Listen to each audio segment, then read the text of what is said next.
Prince ஜுவல்லரியின் 300க்கு 300 ஆடி offer. கிராமுக்கு ரூபாய் 600 சேவ் பண்ணுங்க.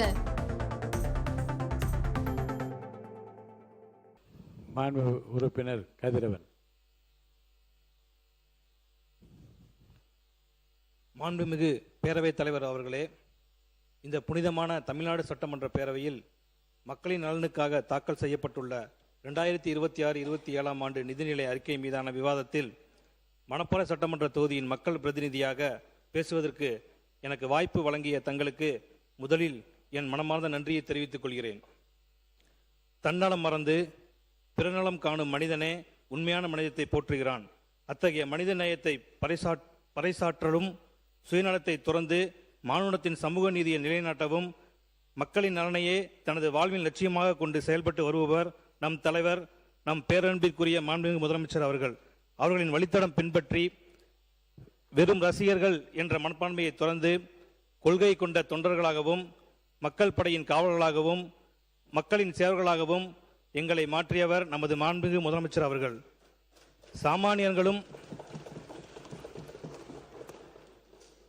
சாமானியர்களும் சட்டமன்ற உறுப்பினராகலாம் என்ற நம்பிக்கையை எங்கள் உள்ளங்களில் விதைத்து இன்று எங்களில் பலரையும் அந்த மாண்புமிகு பேரவையில் அமர வைத்திருக்கிறார். இளைஞர்களின் எழுச்சி ஒரு மாபெரும் சக்தி.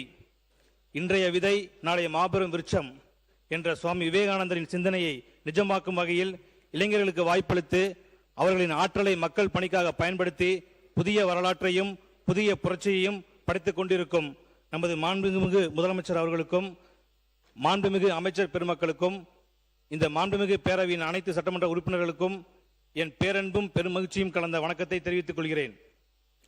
பாசம் நிறைந்த மணப்பாறை சட்டமன்ற தொகுதி மக்களின் சார்பாகவும் என் அன்பு மக்களுக்காகவும் இந்த மாண்புமிகு பேரவையில் எனது முதல் உரையை பெருமிதத்துடன் தொடங்குகிறேன்.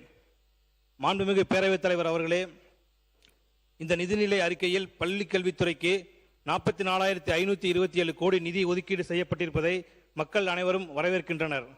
ஒரு நாட்டின் எதிர்காலத்தை தீர்மானிப்பது அதன் கல்வித்துறை. அந்த வகையில் பள்ளி கல்விக்கு இவ்வளவு பெரிய தொகையை ஒதுக்கியிருப்பது நமது மாணவர்களின் எதிர்காலத்திற்கு இந்த அரசு அளிக்கும் முக்கியத்துவத்தை எடுத்துக்காட்டுகிறது. குறிப்பாக அரசு பள்ளிகளில் உள்கட்டமைப்பு வசதிகளை மேம்படுத்துதல், பள்ளி வளாகங்களை தூய்மையாகவும் பாதுகாக்கவும் மாற்றுதல், அரசு பள்ளிகளை நவீனப்படுத்துதல் போன்ற பணிகளுக்கு முக்கியத்துவம் அளிக்கப்பட்டுள்ளது. அதேபோல் இன்றைய தொழில்நுட்ப உலகிற்கு ஏற்ப மாணவர்களை தயார்படுத்தும் வகையில் செயற்கை நுண்ணறிவு, ஏஐ மற்றும் ரோபோட்டிக்ஸ் போன்ற நவீன பாடங்களை பாடத்திட்டத்தில் கொண்டு வருவது வரவேற்கத்தக்கது. மாணவர்களின் டிஜிட்டல் கல்வியை ஊக்குவிக்கும் வகையில் வெற்றி மடிக்கணினி திட்டத்திற்காக 2000 கோடி ஒதுக்கப்பட்டுள்ளது. இது மாணவர்களின் கல்வி மற்றும் எதிர்கால வேலைவாய்ப்பு திறனை மேம்படுத்துவதற்கு மிகப்பெரிய உதவியாக இருக்கும். மேலும் மாணவர்களுக்கு ஹெல்மெட்டுகள் மற்றும் வாட்டர் பாட்டிலுடன் கூடிய மிதிவண்டிகள் வழங்கும் நடவடிக்கை மாணவர் நலனில் அரசின் அக்கறையை வெளிப்படுத்துகிறது. பள்ளிகளில் போதைப்பொருள் தடுப்பு கிளப்புகள் அமைப்பதும் மிகவும் முக்கியமான அறிவிப்பாகும். மாணவர்களை போதைப் பொருளில் இருந்து பாதுகாப்பதோடு மட்டுமல்லாமல் அவர்களுக்கு நல்ல வாழ்க்கை முறையை உருவாக்கும் பணியாகவும் இது அமையும். இந்த நிதிநிலை அறிக்கையில் ஏழை எளிய மக்களின் மிகப்பெரிய கனவான சொந்த வீடு என்ற கனவை நனவாக்கும் வகையில் அறிவிக்கப்பட்டுள்ள வெற்றி வீடு திட்டம் குறித்து இந்த மாமன்றத்தில் பேசுவதற்கு பெருமைப்படுகிறேன். ஒரு மனிதனுக்கு உணவு, உடை எவ்வளவு முக்கியமோ அதே போல எனக்கும் ஒரு சொந்த வீடு இருக்கிறது என்ற உணர்வு முக்கியமானது. குறிப்பாக தினக்கூலி தொழிலாளர்கள், விவசாய தொழிலாளர்கள், ஏழை மற்றும் நடுத்தர குடும்பத்தங்கள் தங்களுக்கு வாழ்நாளில் ஒரு வீட்டை கட்ட வேண்டும் என்பது மிகப்பெரிய கனவாக இருக்கிறது. அந்த கனவை நிறைவேற்றுவதற்காக செயல்படுத்தப்பட்ட வரும் வெற்றி வீடு திட்டத்தின் கட்டுமான உதவித்தொகையை 3,10,000 இருந்து 5 லட்சமாக உயர்த்திருப்பது மிகவும் வரவேற்கத்தக்க பாராட்டுக்குரிய அறிவிப்பாகும். 3,10,000 என்பது ஒரு உதவித்தொகை. ஆனால் 5 லட்சமாக உயர்த்தியது ஒரு குடும்பத்தின் வாழ்க்கையில் நம்பிக்கையை உயர்த்தும் தொகை. இன்றைய காலகட்டத்தில் சிமெண்ட், கம்பி, செங்கல், மணல் உள்ளிட்ட கட்டுமான பொருட்களின் விலை உயர்ந்திருக்கிறது. கட்டுமான தொழிலாளர்களின் கூலியும் அதிகரித்திருக்கிறது. இந்த சூழ்நிலையில் பழைய தொகையில் ஒரு தரமான வீட்டை கட்டுவது ஏழை மக்களுக்கு மிகப்பெரிய சவாலாக இருந்தது. அதை உணர்ந்து 3,10,000 இருந்து 5 லட்சமாக உயர்த்திய உதவித்தொகையை உயர்த்திருப்பது அரசின் தொலைநோக்கு சிந்தனையும் ஏழை மக்களின் மீதான அக்கறையும் வெளிப்படுத்துகிறது. வெற்றி வீடு திட்டத்தின் தொகையை 5 லட்சமாக உயர்த்திய மாண்புமிகு முதலமைச்சர் அவர்களுக்கும் தமிழக அரசுக்கும் இந்த மாமன்றத்தின் சார்பிலும் ஏழை எளிய மக்களின் சார்பிலும் எனது மனமார்ந்த நன்றியை தெரிவித்துக் கொள்கிறேன். மாண்புமிகு பேரவைத் தலைவர் அவர்களே, விவசாயம் என்பது ஒரு தொழில் மட்டுமல்ல, தமிழ்நாட்டின் உயிர் நாடி. விவசாயி உழைத்தால் தான் நமது வீடுகளில் உணவு வருகிறது. அதனால் விவசாயத்திற்கும் விவசாயிகளுக்கும் இந்த பட்ஜெட் அளிக்கும் முக்கியத்துவத்தை நான் மனதார வரவேற்கிறேன். குறிப்பாக நவீன தொழில்நுட்பம், செயற்கை நுண்ணறிவு, ட்ரோன் போன்ற புதிய தொழில்நுட்பங்களை விவசாயத்தை பயன்படுத்துவதற்கான முயற்சிகள் வரவேற்கத்தக்கவை. இன்றைய விவசாயம் என்பது பழைய முறையில் மட்டும் இருக்க முடியாது. விவசாயியின் கையில் கலப்பையோடும் தொழில்நுட்பம் இருக்க வேண்டும். அப்போதுதான் உற்பத்தி அதிகரிக்கும், செலவு குறையும், விவசாயியின் வருமானம் உயரும். விவசாயம் வளம் பெற வேண்டும், விவசாயி வளமாக வாழ வேண்டும். கல்வி, மருத்துவம், வேளாண்மை, தொழில் கட்டமைப்பு, இளைஞர் நலன் போன்ற பல்வேறு துறைகளின் வளர்ச்சிக்கும் முக்கியத்துவம் அளிக்கும் வகையில் இந்த பட்ஜெட் அமைந்திருக்கிறது. இயற்றலும் ஈட்டலும் காத்தலும் காத்த வகுத்தலும் வல்லது அரசு. ஒரு அரசின் பட்ஜெட் எவ்வளவு பெரியது என்பது மட்டும் முக்கியமல்ல, அந்த பட்ஜெட்டின் பலன் கடைசி வரிசையில் இருக்கும் மனிதனின் வீட்டை சென்றடைகிறதா என்பதுதான் முக்கியம். ஒரு திட்டம் சென்னையில் தொடங்கப்படுவது வளர்ச்சி, ஆனால் அதே திட்டத்தின் பயன் மணப்பாறையின் ஒரு கிராமத்தில் இருக்கும் விவசாயியின் வீட்டை சென்றடைவதுதான் உண்மையான வளர்ச்சி. அதுபோல்தான் இந்த பட்ஜெட் அமைந்துள்ளது. எனது மணப்பாறை தொகுதி மக்களும் நானும் பெருமை அடைகிறோம். இந்த மாமன்றத்தில் நான் எழுந்து நிற்கின்ற இந்த நொடி என் வாழ்க்கையில் மறக்க முடியாத ஒரு நொடி. ஏனென்றால் இது வெறும் ஒரு சட்டமன்ற உறுப்பினர் பேசுகின்ற இடம் மட்டுமல்ல, தமிழ்நாட்டின் கோடிக்கணக்கான மக்களின் வாழ்க்கையை தீர்மானிக்கின்ற இடம். அந்த வரலாற்று சிறப்புமிக்க இடத்தில் மணப்பாறை மக்களின் சார்பாக மணப்பாறை மக்களின் குரலை இந்த மாண்புமிகு பேரவையில் ஒலிக்கச் செய்யும் வாய்ப்பு கிடைத்திருப்பது எனக்கு மிகுந்த பெருமையாக உள்ளது. மாண்புமிகு பேரவைத் தலைவர் அவர்களே, என் தொகுதியில் நடந்த ஒரு நிகழ்வை கூற விரும்புகிறேன்.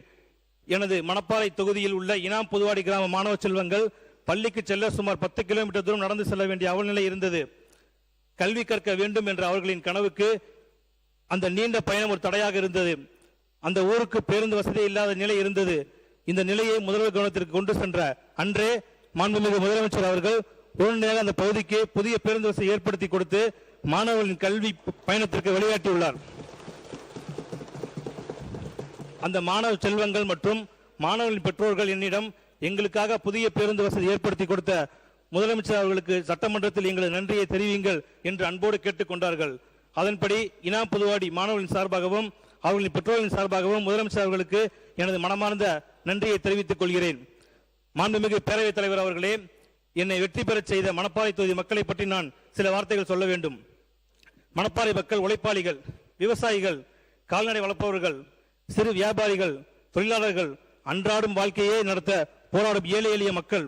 அவர்கள் என்னிடம் கேட்பது, கதிரவா, எங்களுக்கு பெரிய பெரிய வாக்குறுதிகள் வேண்டாம், நாங்கள் வாழ்வதற்கு தேவையான அடிப்படை வசதிகளை மட்டும் செய்து கொடு. இந்த ஒரு வார்த்தை தான் என்னை இன்று இந்த அவையில் பேச வைக்கிறது. திருச்சி மாவட்டத்தில் உள்ள 9 சட்டமன்ற தொகுதிகளில் எனது மணப்பாறை தொகுதி இன்னும் பல அடிப்படை வளர்ச்சி வசதிகளில் பின்தங்கிய நிலையில் உள்ளது என்பதை இந்த அவையின் கவனத்திற்கு கொண்டு வருகிறேன்.